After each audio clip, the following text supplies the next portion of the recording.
Hello friends, welcome to my channel teaching by Ansari. कैसे आप लोग? आई होप आप लोग अच्छे होंगे और अच्छे होना भी चाहिए। तो हमने जो है नंबर सिस्टम का 2 पार्ट आपको बना के वीडियो मैंने डाल दिया है। अगर आपने नहीं देखा है तो वहाँ पे जाके देख लें। वीडियो ज़्यादा बड़ा नहीं है, छोटा ही है, जिससे आपको आसानी से समझ में आ जाए और बोरिंग बिल्कुल ना लगे। तो हमने इवन नंबर तक पढ़ा दिया था कि नंबर सिस्टम में इवन नंबर तक हमने पढ़ाया है। तो अब हम इसके बाद में पढ़ने वाले हैं ऑड नंबर। तो ऑड को हम हिंदी में विषम नंबर कहते हैं, तो हम ऑड लिख देंगे और विषम लिख देंगे। यहाँ पे मैंने ब्रैकेट में लिख दिया है कि नंबर सिस्टम हम पढ़ रहे हैं और उसका पार्ट 3 ये है। तो यहाँ पे देखिए अब आ गया विषम नंबर यानी कि ऑड नंबर। तो विषम संख्याएं क्या होती हैं? जो संख्या 2 से नहीं कटती है। तो हम इसको यहाँ पे लिख दे रहे हैं कि देखिए यहाँ पे हमने लिख दिया है कि जो संख्याएं 2 से नहीं कटती उसे हम क्या कहेंगे? ऑड नंबर यानी कि विषम संख्या कहेंगे।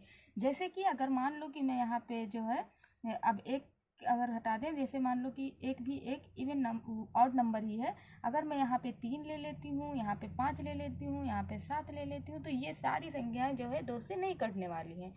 ये सभी संख्याएं जो है 2 से नहीं कटेंगी। तो इसीलिए हम इसको क्या कहेंगे? एक ऑड या विषम नंबर कह सकते हैं। इसी तरह अगर कोई भी बड़ी नंबर आप ले लें, 23 ले लें, 47 ले लें, ये सब संख्याएं 2 से नहीं कटेंगी। अगर ये सारी संख्याएं माइनस में है तो भी ये जो है ऑड नंबर यानी कि विषम संख्या कहलाएंगी।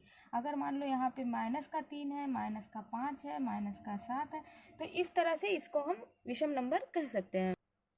और अगर मैं इधर ऐसे बढ़ते जाऊँ जो भी इवन नंबर है, आई होप आपको समझ में आ गया होगा। तो ऐसे हम ले सकते हैं, जैसे कि मान लो यहाँ पे जो है 49 ले लें, तो भी ये क्या हो जाएगा? इवन नंबर, ऑड नंबर हो जाएगा, यानी कि विषम संख्या हो जाएगी, क्योंकि ये नंबर 2 से नहीं कट रहा है। तो ऐसे ऐसे अगर पूछा जाए कि कितनी विषम संख्याएं कितनी होती है, तो अनंत तक होती है, उसकी कोई गिनती नहीं है। तो आगे हम चलते जाएंगे। अगर हम इधर माइनस में जाएं तो भी हम अनंत तक जा सकते हैं। तो अब हम इसके बाद में पढ़ लेते हैं इंटीजर। अब यहाँ पे आ गए इंटीजर, यानी कि इसको हिंदी में कहेंगे पूर्णांक। तो अब हम ये इंटीजर जो है इसको भी हम 2 पार्ट में डिवाइड कर सकते हैं। जैसे हमने जो है पहले ऑड इवन में डिवाइड किया, अब इंटीजर को मैं फिर 2 पार्ट में डिवाइड कर रही हूँ। तो इसमें क्या हो जाएगा? एक हो जाएगा, इसको हम कह सकते हैं अभाज्य, अभाज्य संख्या, और इसको हम क्या कह देंगे? भाज्य, यानी कि हम इसको इंग्लिश में क्या कहते हैं? Composite number. और इसको हम क्या कह सकते हैं? Prime number. तो हम इधर नंबर लिख देते हैं। तो ये हो जाएगा अभाज्य संख्या और ये हो जाएगा भाज्य संख्या। तो अभाज्य संख्या क्या होती है? जो भी अपने और एक के अलावा किसी और संख्या से ना कटे उसे हम क्या कहते हैं? अभाज्य संख्या कहते हैं। तो जैसे कि अगर मान लो कि हम यहाँ पे ले लेते हैं 2, यहाँ पे ले लेते हैं 5, यहाँ पे ले लेते हैं 7, तो ये सब संख्याएं जो है या तो 1 से कट जाएगी, है ना। 2 क्या है? 2 1 से भी कट जाएगी, 1 एकम 1, 1 दुक्कम 2।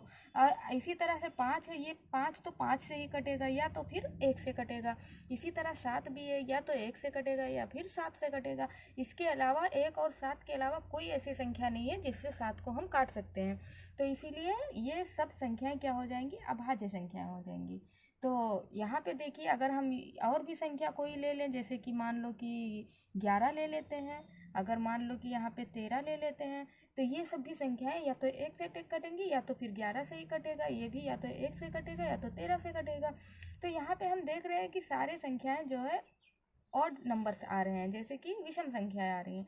लेकिन 2 यहाँ पे जो दिख रहा है ये एक विषम नंबर नहीं है, ये एक सम संख्या इवन नंबर है।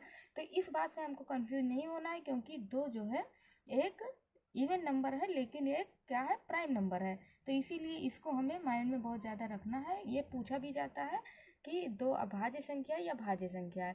तो जो संख्या अपने और एक के अलावा किसी और संख्या से नहीं कटती उसे हम क्या कहते हैं? अभाज्य संख्या कहते हैं। अब इसी तरह से हम आ जाएंगे भाज्य संख्या पे। तो वो संख्याएं जो 2 से विभाजित हो जाती हैं और इसके अलावा भी अदर संख्या से विभाजित हो जाती हैं, उसे हम क्या कहेंगे? भाज्य नंबर कहेंगे। अब जैसे कि यहाँ पे हो गया 4 हो गया, यहाँ पे जो है अब देखो 2 से तो ये वाली संख्या डिवाइड हो रही थी, लेकिन ये एक्सेप्शनल है ना, तो इसको मैंने बता दिया आपको। अब यहाँ पे जैसे हम 4 ले लें, 6 ले लें, 8 ले लें, 10 ले लें, 15 ले लें, जैसे बहुत सारी ऐसी संख्या हैं जो हम अनंत तक ले सकते हैं, उसको हम क्या कहेंगे, भाज्य संख्या, यानी कि कंपोजिट नंबर। तो यहाँ पे 4 से हम शुरू करेंगे। कभी एग्जाम में क्वेश्चन ये भी पूछा जा सकता है कि 4 जो है सबसे छोटी भाज्य संख्या कौन सी है, तो हम इसको 4 को कहेंगे। ये भी एक बहुत यूनिक सा क्वेश्चन है। तो यहाँ पे देखिए 6 को अगर हम डिवाइड करें तो ये 1 से भी कट जाएगा, 2 भी से कट जाएगा, 3 से भी कट जाएगा और 6 से भी कट जाएगा। तो कई सारे नंबरों से कट रहे हैं, लेकिन यहाँ पे हमने देखा कि सिर्फ 5 और 1 के अलावा ये संख्या किसी और से नहीं कट रही। इसी तरह से सारे नंबर्स में इस तरह के केस आ रहे हैं। तो अगर आपको इतना वीडियो समझ में आया हो तो आप प्लीज़ इसको लाइक सब्सक्राइब करें, बेल आइकन को प्रेस करें, ज़्यादा से ज़्यादा अपने दोस्तों में शेयर करें, और जो बच्चे पढ़ाई कर रहे हैं उन तक ज़रूर पहुँचाएँ वीडियो को। Thank you for watching.